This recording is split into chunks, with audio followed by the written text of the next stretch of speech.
Hello friends, कैसे आप लोग। आशा करते हैं आप सभी अच्छे होंगे, मस्त होंगे, तंदुरुस्त होंगे और अच्छे से स्टडी कर रहे होंगे। तो चलिए फ्रेंड्स, इस वीडियो में हम कराने वाले हैं क्लास 10th का एनसीईआरटी हिंदी। ठीक है। और ये चैप्टर का नाम है जीत जीत में निरखत हूँ। बात करें तो ये चैप्टर नंबर जो है ना, ये 8 है। गोदोली खंड का जो गोदोली जो भाग है किताब का, गोदोली एक क्या है, गोदोली है प्यारे बच्चों। और एक है गद खंड। क्या है, एक गद खंड है, एक गोदोली है। तो वही गोदोली का जो भाग होता है ना, वही है 8 चैप्टर है। ठीक, जिसका नाम है जीत जीत में निरखत हूँ। तो इस वीडियो में आपका इसमें जितने भी सब्जेक्टिव क्वेश्चन होते हैं ना, यहाँ पे लिखा हुआ है सब्जेक्टिव, और ये 2025 के लिए। ठीक है, टाइप थोड़ा सा 23 हो गया।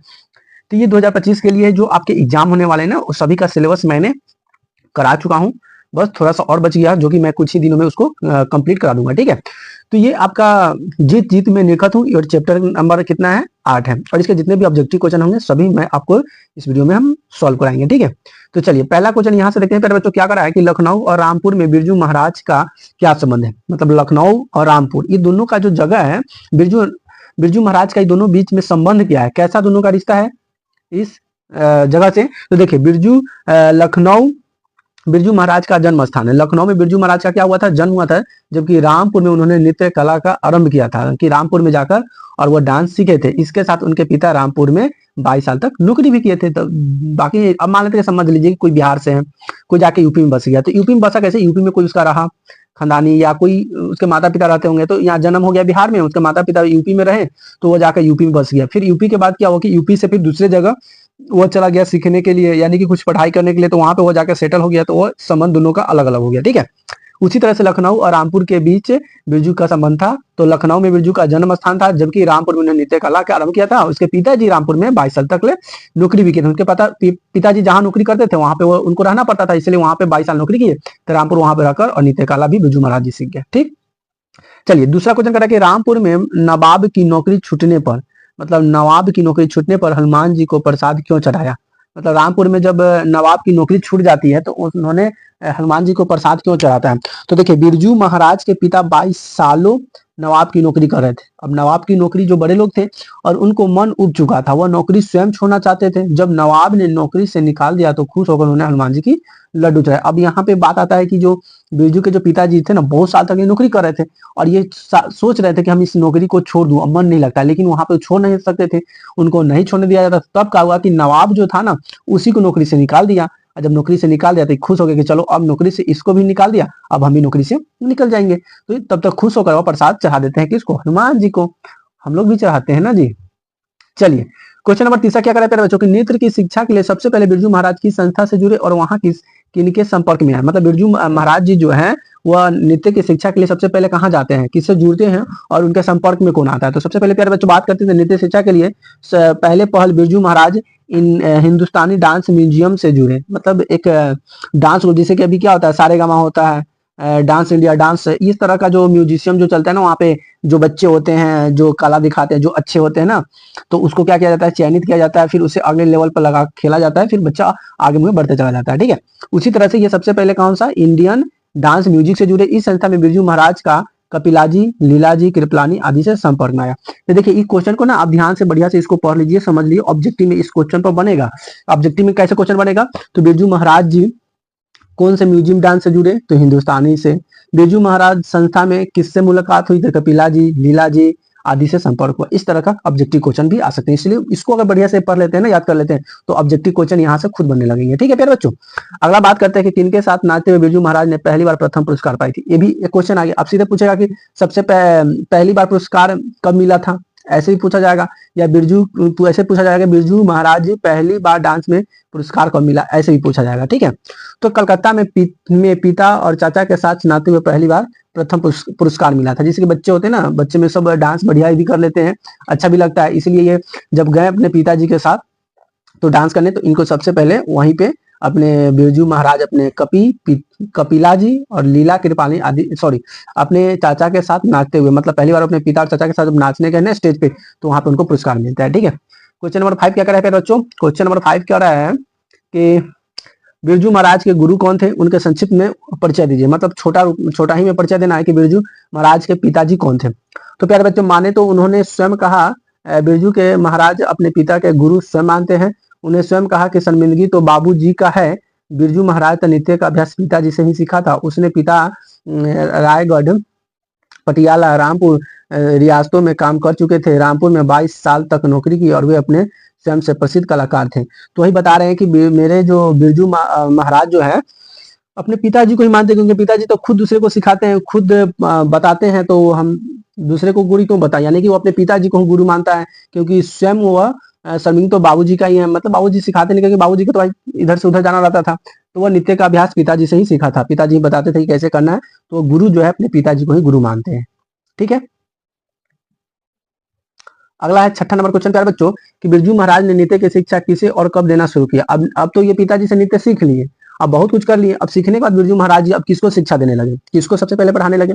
तो बिरजू महाराज ने सबसे पहले सीताराम बगला नाम के लड़के को नृत्य की शिक्षा देनी शुरू कर दी। पिता की मृत्यु के बाद आर्थिक स्थिति खराब होने पर उनकी शिक्षा देने की शुरू की। अब देखिए, अब मान लेते हैं कि पिताजी हैं तो पिताजी आपको हेल्प कर देते हैं, कोई सामान की जरूरत है तो पिताजी से पैसा ले लेते हैं, मांग लेते हैं। जब पिताजी नहीं रहेंगे तो फिर पैसा की जरूरत कौन पूरा करेगा। इसलिए उन्होंने क्या किया, सबसे पहले सीताराम बगला नाम के, सीताराम एक बगला नाम के एक लड़का था, जो कि उन्हीं को नृत्य देने के लिए, यानी कि नृत्य सिखाने के लिए सबसे पहले उन्हीं को बुलाया और वहीं से शुरू करते हैं।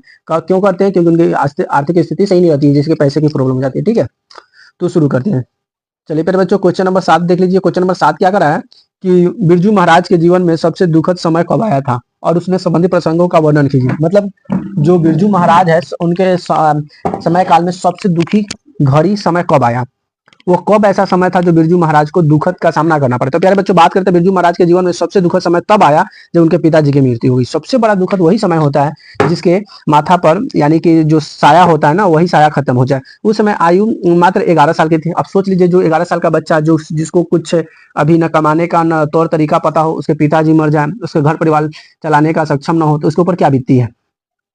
तो समाज पूंजी खत्म हो चुकी थी और कर्ज में भी काफी बढ़ गया था। अब उसके पिताजी और ये कर्ज, उसके ऊपर बहुत सारे कर्ज जा गए थे। उनके चाचा फिजूल खर्चा और उनके 2 पुत्रों की मौत से परिवार की अत्यंत दुखद का सामना करना पड़ा। घर चलाने के लिए बिरजू महाराज 2-2 ट्यूशन करते थे। वह रोज 3 मील पैदल जाकर नीति सिखाते और इस कारण से बिरजू महाराज का हाई स्कूल फेल हो गए थे। उनके जीवन में सबसे दुखद समस्या थे।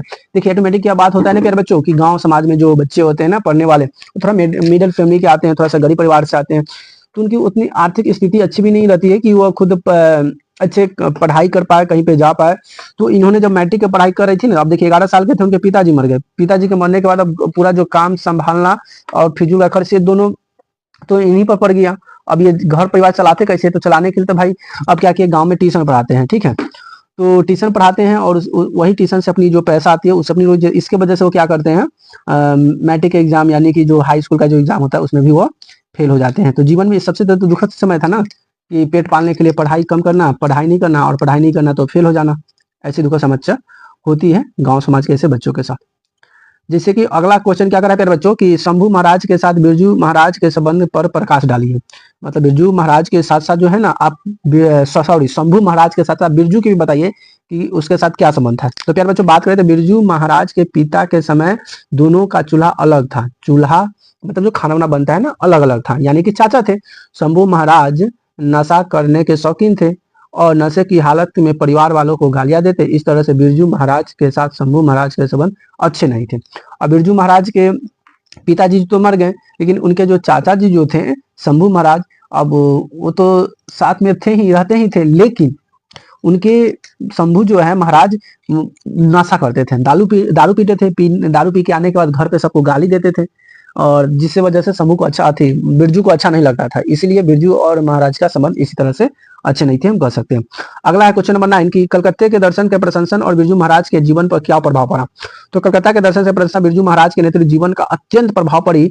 यही से देश भर में प्रसिद्ध हुई और ऑफर आने शुरू हो गए। मुंबई से ब्रज नारायण ने बुलाया, उसके बाद उसे नृत्य परिणाम कलकत्ते, मुंबई और मद्रास में होने लगी। अब जैसे कि कोलकाता दर्शन में प्रशंसा की ना, अब यहाँ से कोई व्यक्ति जब एक जगह कहीं पे अच्छा काम कर देता है ना, और उसके लोग सब चाहने वाले हो जाते हैं, तो जब सभी को जब वो बातें चीजें अच्छी लगती है तो उनका ऑफर आना शुरू हो जाता है। कहीं कहीं से कॉल आता है कि आप मेरे यहाँ आइए, मेरे यहाँ प्रोग्राम कीजिए, मैं आपको पैसा दूंगा, तो ऐसे आता है।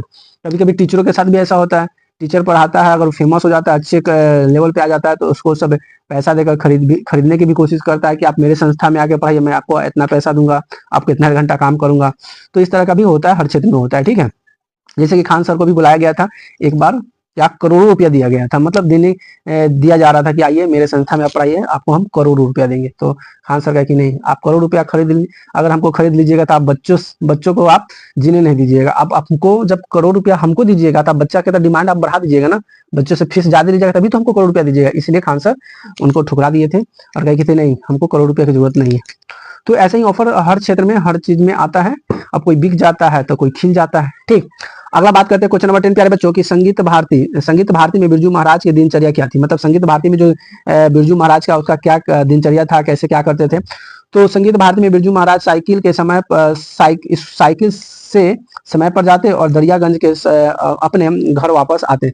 संगीत बड़ी भारती के लिए साइकिल ट्यूशन देने जाते थे। प्रतिदिन 5 या 9 नंबर की बस रीगल या अडेन अथवा बिरोसर तक जाती थी। 5 बजे से 8 बजे तक वह रोज घर पर रियाज करते थे। रियाज मतलब अभ्यास करते थे। उनके प्रतिदिन की दिनचर्या थी। देखिए जितना जो ये हो रहा है ना भाई, ये पूरा मेरे लाइफ में गुजरता है।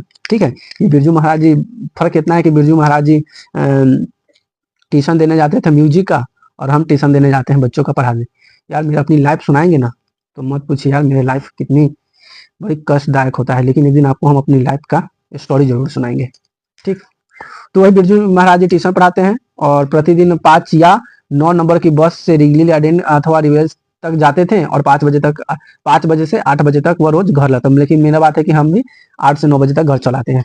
उनके प्रतिदिन की दिनचर्या थी रोज आना। अब नहीं जाएंगे सिखाने तो पैसा नहीं मिलेगा, अब पैसा नहीं मिलेगा तो भाई खाएंगे कहाँ से, घर परिवार चलेगा कैसा से, ये मजबूरी थी। ठीक प्यारे बच्चों, चलिए तो क्वेश्चन नंबर 11 देखते हैं प्यारे बच्चों। क्वेश्चन नंबर 11 क्या करा है कि बिरजू महाराज कौन कौन से बात बजाते थे। बिरजू महाराज तो बजाते थे, लेकिन क्या क्या बजाते थे। तो बिरजू महाराज तबला, सबसे पहला तो आ जाएगा तबला। तो बिरजू महाराज वादों में तबला, सरोद, सितार, गिटार, हारमोनियम और बांसुरी इत्यादि बजाते थे। अब देखिए आपसे ऑब्जेक्टिव क्वेश्चन कैसे पूछा जाएगा कि बिरजू महाराज कौन से वाद्य बजाते थे, तो ऑप्शन में यही सब रहेगा। तो ऑप्शन में देखिए सब बजाते हैं तो पूरा नहीं रहेगा, ऑप्शन में कोई एगो रहेगा। जैसे हारमोनियम बजाते हैं एगो सही रहेगा, 4 को गलती रहेगा। अब वहां पे कुछ और भी गलती हो सकता है, तो आपको याद देना है कि इसमें ऑप्शन में से जो कोई होगा ना उसको 8 मून का टिक लगा देना है, वो हमारा सही हो जाएगा। ठीक, अगले प्यारे बच्चों बात करते हैं कि अपने विवाह के बारे में बिरजू महाराज क्या बताते हैं। बाप रे भाई, तो पूरा हमारे देखते हैं क्या बताते हैं।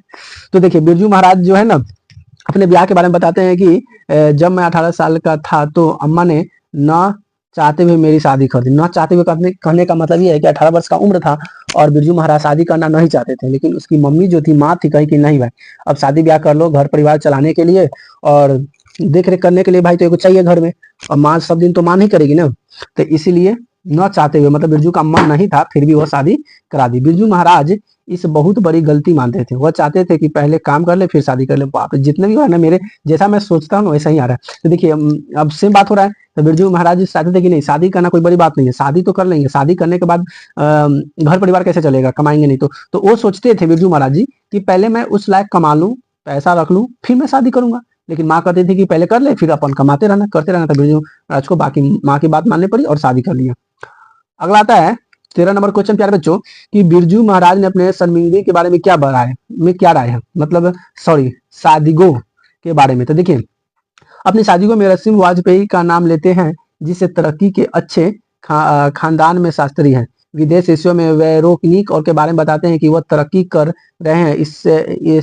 इसके साथ ही फिलिप्स और मेलेक्स टॉर्च चले गए, वह तरक्की कर रहे थे। बिरजू महाराज राम मोहन अपने बेटे के बारे में बताता है कि वो नृत्य पर ध्यान नहीं देते, और जो उनका जो बेटा है राम मोहन है, कृष्ण मोहन है, बिरजू महाराज और कृष्ण मोहन राम मोहन और अपने बेटे के बारे में बताते हैं कि ये जो है ये ध्यान क्या बोलते हैं इसको, नाच पर यानी कि नृत्य पर सही से ध्यान नहीं देता है। ठीक, चलिए अब प्यारे बच्चों यहाँ पे आता है व्याख्या। तो देखिए व्याख्या 5 नंबर का आता है। ठीक है, आपको काव्य खंड गोधोली का जो होता है ना उसमें व्याख्या दिया रहता है क्वेश्चन के लास्ट में, हर चैप्टर में रहता है 1-2 व्याख्या। तो आपको क्या करना है, व्याख्या को बढ़िया से याद कर लेना है। ठीक है, बहुत बच्चे क्या करते हैं कि व्याख्या को छोड़ देते हैं, जिससे आपका एग्जाम में जो आप पूछता है ना आपको याद ही नहीं रहता है। तो कम से कम 1-2 व्याख्या देख लीजिए और उसको आसानी से आप याद कर लीजिए। ठीक है, अब जैसे कि व्याख्या करें, 500 रुपये देकर मैंने गंढा बधवाया। ये गंढा क्या होता है उसको समझिए।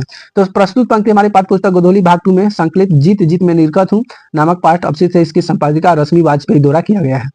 नोट की बात करें, इस पाठ के सभी व्याख्यान के संदर्भ पर यही रहेगा। प्रस्तुत पंक्ति में बिरजू महाराज शिष्य बनने के प्रकाश डाला गया है। किससे शिष्य बनने पर प्रकाश डाला गया है। व्याख्या की बात करें बच्चों, तो बिरजू महाराज कहते हैं कि अपने माता पिता के नृत्य की शिक्षा ग्रहण कर परंपरा के अनुसार वे गुरु दक्षिणा देकर कंठी या गंढा लेकर शिष्य बने। कहने का अर्थ यह है कि अपने माता पिता का ही शिष्य बने। मतलब गंढा लेना का मतलब क्या होता है, कंठी धारण करना, यानी कि अपने माता पिता का शिष्य बन जाते हैं कि मेरे गुरु जी, माता पिता ही मेरे गुरु जी थे, ठीक है, इसलिए अपने पिताजी को ही शिष्य मान लेते हैं, ठीक, मतलब अपना शिष्य बन जाते हैं पिता का। उसके बाद क्या करा कि कोई चीज, क्या प्यार बच्चों, ये ख नंबर क्या कहता है कि मैं कोई चीज चुराता नहीं, अपने बेटे के लिए ये रखना ऐसी इसको सिखाना है। मतलब ये करा है कि मैं कोई चीज चुराता नहीं, अपने बेटे के लिए ये रखना है, इसको सिखाना है। मतलब इसका क्या मतलब निकलता है अर्थ। तीन पंक्ति में गुरु के लिए अपने शिष्य के प्रति सम्मान व्यवहार होना बताया गया है कि अपने गुरु जो होता है उनके प्रति सम्मान व्यवहार होना चाहिए, उनका सम्मान करना चाहिए, अच्छा व्यवहार करना चाहिए। बिरजू महाराज कहते हैं कि मेरे पिताजी जो भी हुनर था उसे मैंने अपने सादगियों कर दिया है, और ऐसे कोई चीज नहीं थी जो मैंने अपने बेटे के लिए रखी हो, सादगी को न दी हो। कहने का अर्थ यह है कि बिरजू महाराज अपने शिष्य और शिष्याओं को सब ज्ञान दे दिया जो उनके पास था। अब जैसे कि हमारे पास जो भी ज्ञान है, जो चीज हमको आता है, तो हमारा कोशिश है, चाहे किसी भी का भी कोशिश है कि जब कोई क्षेत्र में पढ़ा रहे हैं या कोई चीज सिखा रहे हैं, तो आपके अंदर जो भी गुण हो वो सभी सामने अपने शिष्य को जरूर देना चाहिए। ठीक है प्यारे बच्चों, चलिए ग नंबर क्या है प्यारे बच्चों, ग नंबर क्या कहता है कि मैं तो बेचारा उसका असिस्टेंट हूँ, वह नाचने वाली का, हाँ, नाचने वाले का असिस्टेंट। असिस्टेंट जानते हैं ना, जिसकी जो अगल बगल काम करता है उसकी देख रेख करता है, असिस्टेंट कहलाता है। ठीक है, जैसे कि प्यारे बात कर रहे थे, जैसे कि प्रश्न 14 के ख में आपने देखा कि पंक्ति का सहाय प्रयोग किया गया है। व्याख्या की बात करें तो मालती माधव नृत्य का आयोजन हुआ तो उसे बिरजू महाराज को असिस्टेंट का काम दे दिया गया, जबकि इसमें एक्शन आदि स्वयं बिरजू महाराज ने ही दिए थे। कहने का अर्थ है कि मुख्य काम करने के बावजूद असिस्टेंट का ही काम दिया गया। मतलब सब काम कर दिए, आवाज भी हम भी दे दिए, 100 रोल आधा हम भी कर दिए, हमको क्या कहा गया कि आप असिस्टेंट है। भाई हम मालिक ना हुए, सब हम काम कर रहे हैं, हम सब आवाज निकाल रहे हैं, हम तो भाई क्या हुए हैं, निर्माता ना हुए हैं। तो भाई हम ही को असिस्टेंट बना दिया, हमको सहयोगी बना दिया। तो ऐसा ही काम जो होता है, इसका अर्थ यही होता है कि मुख्य काम करने के बावजूद भी असिस्टेंट का काम दिया गया। ठीक, चलिए क्वेश्चन नंबर 15 देखते हैं प्यारे बच्चों। क्वेश्चन नंबर 15 क्या कहता है, और यहाँ से 16 और आखिरी क्वेश्चन होगा। तो 15 नंबर क्वेश्चन करा प्यारे बच्चों की बिरजू महाराज अपने सबसे बड़े जज किसको मानते थे। तो बिरजू महाराज सबसे अपना बड़ा जज जो है अपनी माँ को मानते थे। अगला है कि पुराने और जज के नृत्यों के बीच में बिरजू महाराज का क्या फर्क पाते हैं। तो बिरजू महाराज आज और पुराने नृत्यों के बीच फर्क बताते हुए कहते हैं कि सब पहले सुविधा नहीं थी, फिर भी हमें शिकायत नहीं करते थे। यह एंड इंडिया और नम सुविधाओं को होने के बावजूद नृत्य शिकायत करने और स्टेज सही नहीं है, गड्ढा है, ये तरह का अपना शिकायत और ये फर्क अदा करते हैं। तो ये रहा जितने भी इंपोर्टेंट क्वेश्चन थे, 16 क्वेश्चन मैंने यहाँ से आपको करा दिया है, जो कि आपको एग्जाम में यहीं से क्वेश्चन आएंगे। इसके अलावा आपको कोई चीज कहीं से क्वेश्चन, गाइड फाइड जो भी पढ़िएगा ना, गाइड हो, फाइड हो, साइड हो, नाइट हो, कुछ भी पढ़ लीजिए, क्वेश्चन इसी से ही आएगा, यही चैप्टर से आएगा, यही बुक से आएगा। 16 क्वेश्चन रहेगा, घुमा फिरा के गाइड में दिया रहेगा। तो गाइड से पढ़ने से अच्छा है कि आप इसी को पढ़ जाओ, गाइड पढ़ने की कोई जरूरत नहीं है। ठीक है पहले बच्चों, तो आज हमारा ये क्वेश्चन यहाँ से समाप्त होता है। अगर आपको इस वीडियो अच्छा लगता है तो वीडियो को लाइक सब्सक्राइब जरूर कर दो चैनल को। अगर अभी तक चैनल को सब्सक्राइब नहीं किया तो चैनल को सब्सक्राइब कर लो, वीडियो को लाइक कर दो दबा के। अब यहाँ पे हमको कुछ करना नहीं, आपको फ्री में हर चीज मिलता है, आपको एक चमन्नी 1 रुपया भी नहीं देना है। तो आपको तो आराम से सब्सक्राइब कर सकते हो प्यारे बच्चों। तो वीडियो को सब्सक्राइब जरूर कर दे कुमार एकेडमी। ठीक है, फिर मिलते हैं अगले वीडियो में, तब तक के लिए बाय बाय, लव यू।